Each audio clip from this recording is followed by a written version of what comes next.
Hi everyone, welcome back to another course. This is Advanced Health Assessment and my name is Sam Ali. This is my intro webcam video. Body system I'm more comfortable with and why? I'm more comfortable with cardiovascular and respiratory or pulmonary system. I used to work in a CV step-down unit and we used to take care of surgical patients, and this was help, even to today, I assess this in PACU and pre-op and making sure that these systems are okay, and if there's any problem to pick up on and try to take care of it quickly before they get out of hand.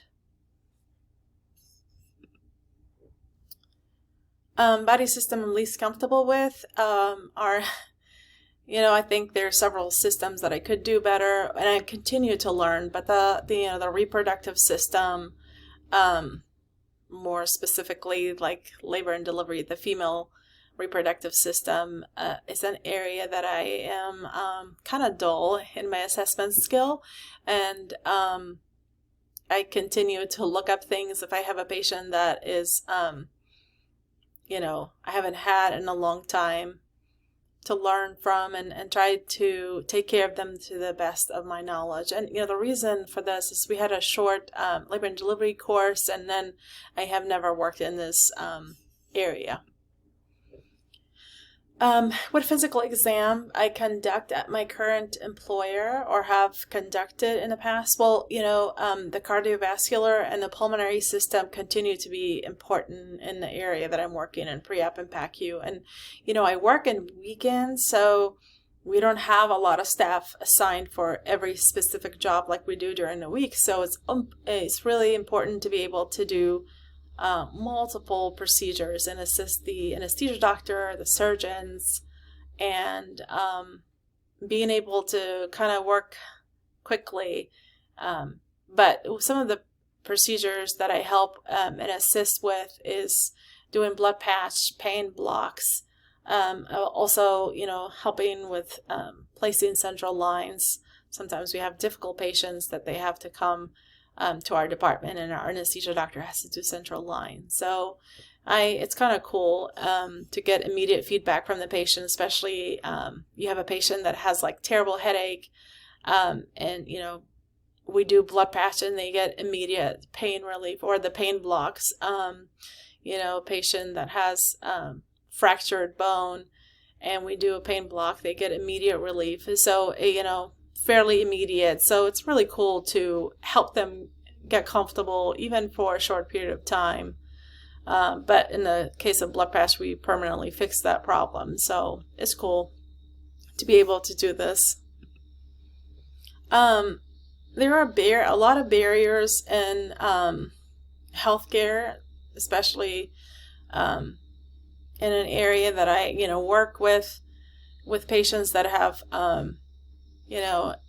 urgent and emergent cases. So we're usually working with short amount of time. We have to get this patient ready. So time constraints, environmental issues such as noise and privacy, pain and fatigue, embarrassment and anxiety, use of jargons, values and beliefs, information overload, language barriers, work overload, and mismanaged health record. These are sometimes patients and healthcare provider. It kind of goes both way.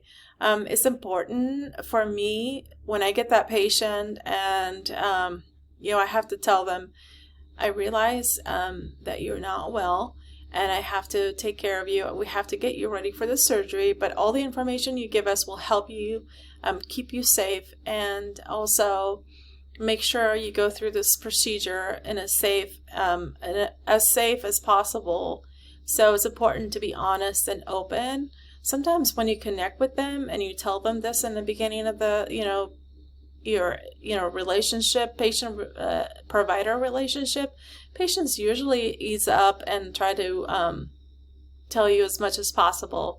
Environmental issues such as noise and privacy. If there's a door, try to close the door and close a curtain to keep him in a private area. Pain and fatigue, in my case, we have patients that are in a lot of pain and we have to, get them to surgery as soon as possible. So it's important to, again, tell them, I realize you're hurting, or try to get them pain medicine so that they can be able to relax a little bit and try to communicate with you or understand what you're saying. Embarrassment and anxiety. This, for some patients, this is the first time they've had surgery. And some of these young people, they don't want to open up. They're anxious. They're embarrassed. And then using big words, medical words, it's hard for them to understand. Values and beliefs, important to set aside your own beliefs and value and make sure that you take care of the patient regardless of who they are, what they believe. Information overload, trying to give them written and verbal information so that later on they can go back and say, oh yeah, the nurse did tell me this. I remember her telling me this. They have it in writing. Language barrier, using an interpreter as much as possible. Work overload, trying to take care of yourself so that you can, take care of your patients better. And then mismanaged health record. It's important to keep patients' private information private.